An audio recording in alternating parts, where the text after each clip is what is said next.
وہ بصیر دولتالہ کوئی جگہ ہوگی، میں نہیں جانتا، راولپنڈی میں، وہ کہتے ہیں جی کہ ایف آئی اے نے محسن بیگ کو گرفتار کر لیا ہے. گرفتاری کے دوران محسن بیگ نے فائرنگ بھی کی اور ایک پولیس افسر زخمی ہوا، یا شاید کوئی ایف آئی اے کا. اسلام آباد پولیس نے محسن بیگ کے خلاف مقدمہ درج کیا جس میں دہشت گردی سمیت دیگر دفعات شامل کی گئیں. میں بھی راولپنڈی کی ایک نجی یونیورسٹی سے صحافت کی تعلیم حاصل کر رہا ہوں، تو ایسے میں صحافت کا مستقبل کیا ہوگا؟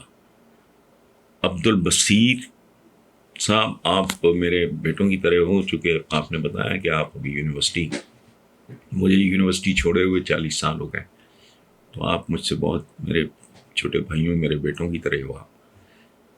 صحافت کا مستقبل روشن ہے. بات کریں صحافیوں کی، ہمیں، میری کمیونٹی یہ ظاہر ہے، کسی بھی صحافی کو کوئی بھی تکلیف ہوگی تو مجھے اس کا روٹین سے زیادہ دکھ ہوگا، لیکن تھوڑی ذمہ داری، تھوڑی اخلاقیات، اس پہ ہمیں توجہ دینی چاہیے. میں نے کچھ نہیں دیکھا سوشل میڈیا پہ، میں نے کسی اخبار میں، زیادہ نہیں، میں 1-2 اخباروں میں یہ ذکر ہے میرے پاس، چونکہ سارے اخبار اردو انگریزی کے آتے ہیں. انہوں نے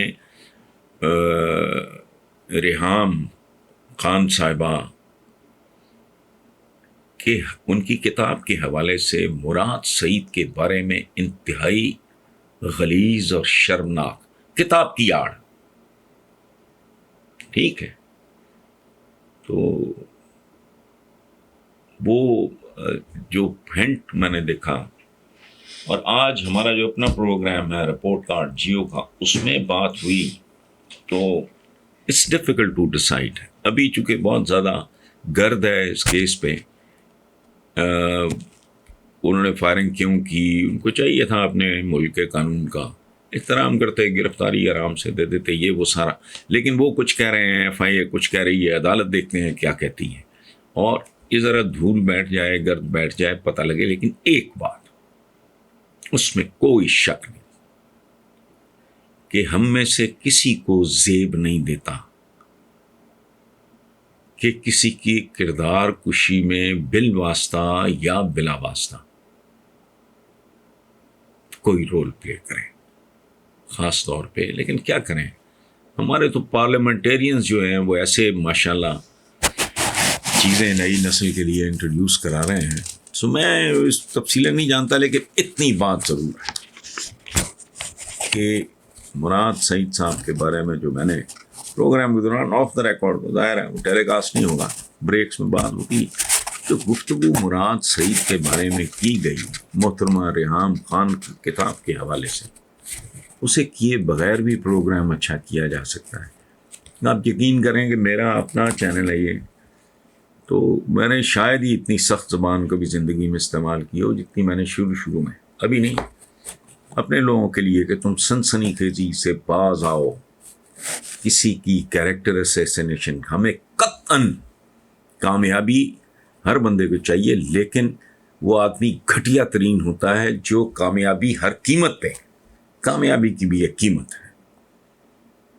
ہم ماشاءاللہ ہم نے پوری قوت سے دبایا کہ کوئی اسکینڈلائزیشن، اب بھی غلطی بھول چوک ہو جاتی ہوگی چونکہ ہمارا کلچر ہے، لیکن ہم نے پوری کوشش کی ہے کہ باوقار طریقے سے کوئی سنسنی خیزی، کوئی کانا دجال، پتہ نہیں کہ دجال آ رہا ہے تو فلانا ہو رہا ہے تو قیامت کتنی قریب ہے، اور دولت مند بننے کی طریقے، اس طرح کے حربے نہیں، سختی سے منع کیا.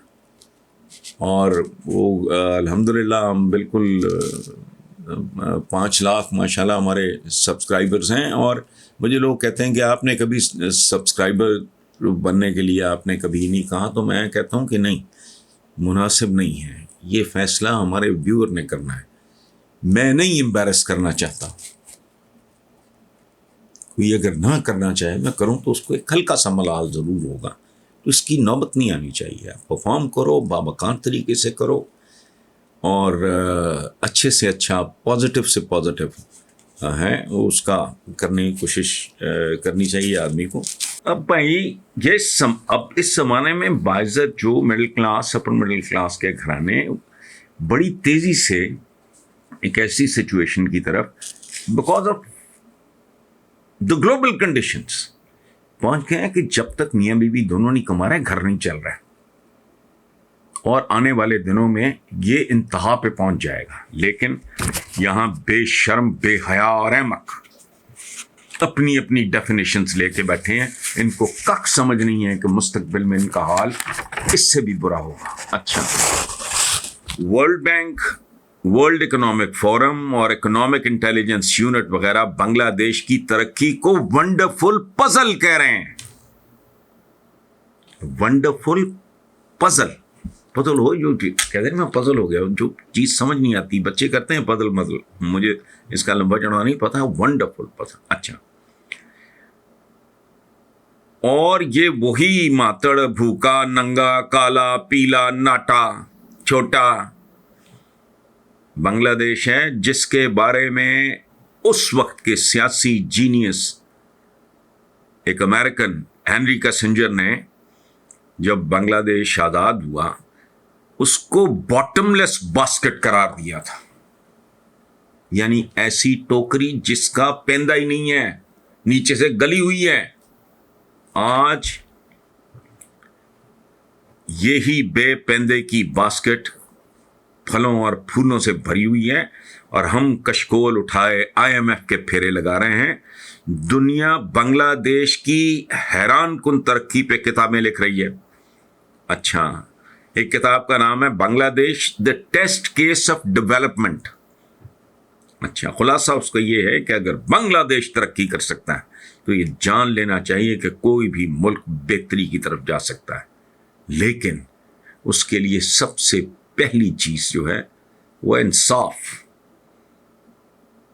فوری انصاف، شفاف انصاف. اچھا، اب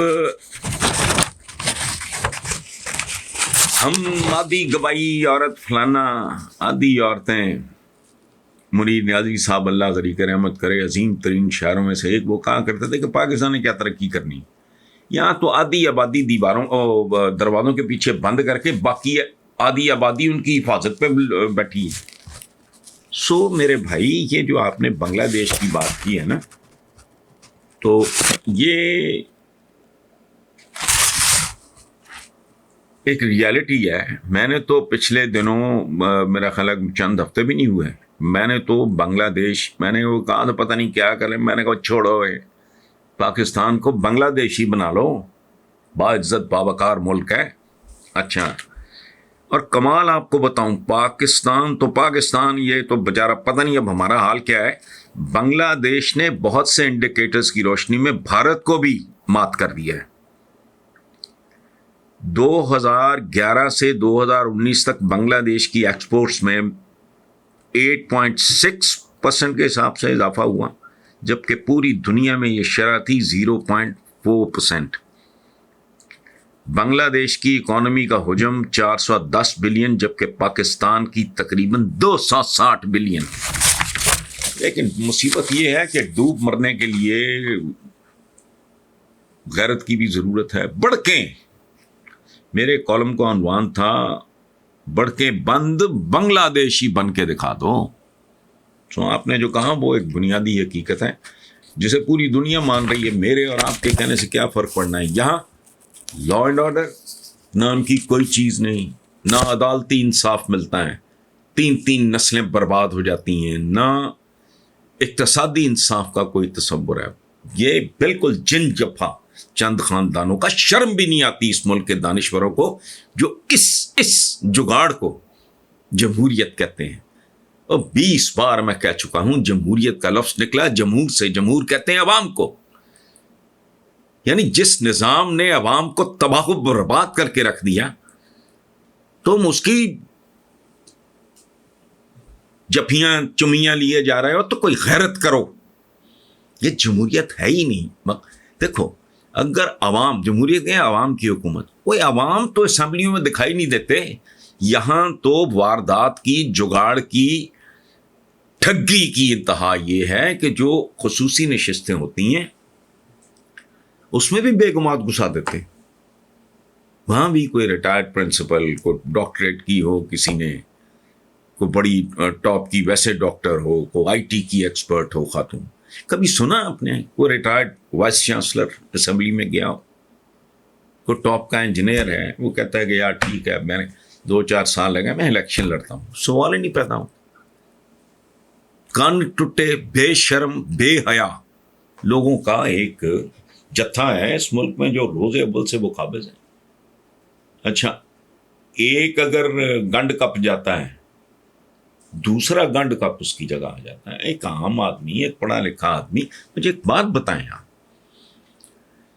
پاکستان میں لوور مڈل اور مڈل کلاس کے بچے کس میدان میں انہوں نے ڈنکا نہیں بجائے؟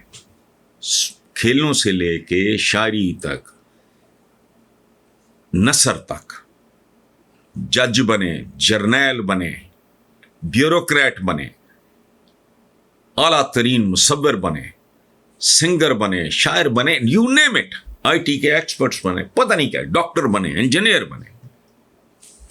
اسمبلی کا ممبر نہیں. اس کی وجہ ہے وہ رستہ ہی ایسا ہے جس پہ جانے کی اجازت یا تو کنٹٹے کو ملتی ہے یا وہ جو کنٹٹا بن جائے، پیدائشی طور پہ کنٹٹا نہ بھی ہو، وارداتیں کرے، پیسہ پوسا اکٹھا کرے، بے شرمی بے حیائی کا سٹاک ہو، پہنچ جاؤ، ختم.